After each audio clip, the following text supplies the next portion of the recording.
Welcome back to Men's Confidence and Relationship Dynamics. I'm Andrew Davis, and today we've got a really timely topic and a fantastic first-time guest, Samuel Smith. Samuel, great to have you here, man. Truly. Thanks for having me, Andrew. I'm really looking forward to this discussion, especially given how much, overthinking text seems to dominate so many conversations. You know? It's a real challenge for a lot of guys out there, myself included, sometimes, to be honest. Absolutely, man. That's exactly it.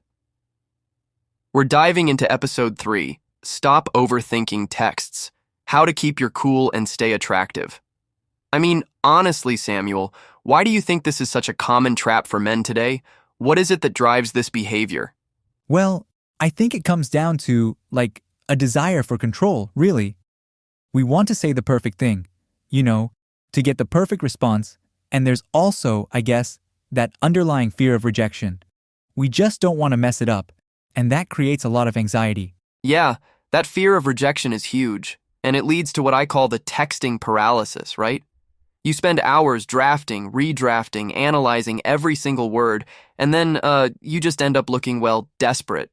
It completely kills your attractiveness because it screams insecurity. Right. It does. I mean, it projects a kind of neediness, doesn't it?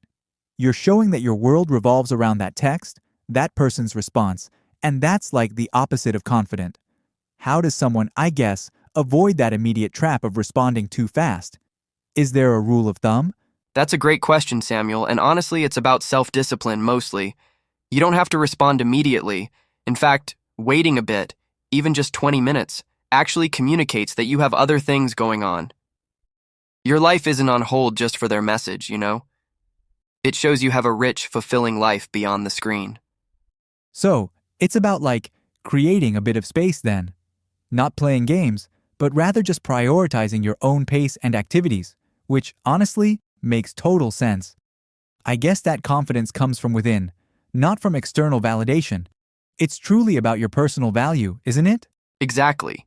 And when you do text, keep it concise, purpose-driven. You're trying to set up a real-life interaction, not a pen-pal relationship, right? The goal is to move things forward, whether it's setting up a date or just a casual meetup, not to get bogged down in endless back and forth. That's actually really good advice, Andrew. I think a lot of guys, myself included sometimes, get caught up in trying to have, deep conversations over text, pouring out their feelings. But you're right. It should really just be a bridge to actual face-to-face time where that depth can actually be built. It truly should. And, if you find yourself staring at your phone, obsessing, just put it down. Go do something productive, something you enjoy, whether it's working out, reading, or meeting up with friends. Redirect that mental energy because your focus should always be on your own growth. Wow, that's powerful. So basically, focus on building an interesting life for yourself, and the text becomes secondary to that. It naturally makes you more attractive, honestly, because you're not desperate for attention, you're just living a fulfilling life. Precisely. Attractiveness isn't about perfectly crafted messages. It's about radiating confidence, self-respect, and having a full life that doesn't revolve around a phone screen. When you're busy living your purpose, you naturally become more intriguing and desirable to others. It's just how it works. This really shifts the perspective entirely. It's not about the text itself, but about the mindset behind it and the life you're living outside of it, like you said. It's a total game changer for building genuine confidence, honestly, and it makes so much sense. It really is, Samuel. And that's a perfect note to wrap up on.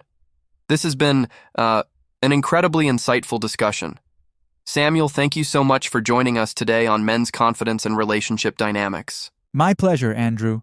Thanks for having me and for sharing such valuable insights. I really learned a lot from this conversation, and I'm sure our listeners will too. And to all our listeners, thank you for tuning in to episode 3, Stop Overthinking Texts, How to Keep Your Cool and Stay Attractive. Remember, gentlemen, build that confidence, live your life, and the rest will follow. We'll catch you next time.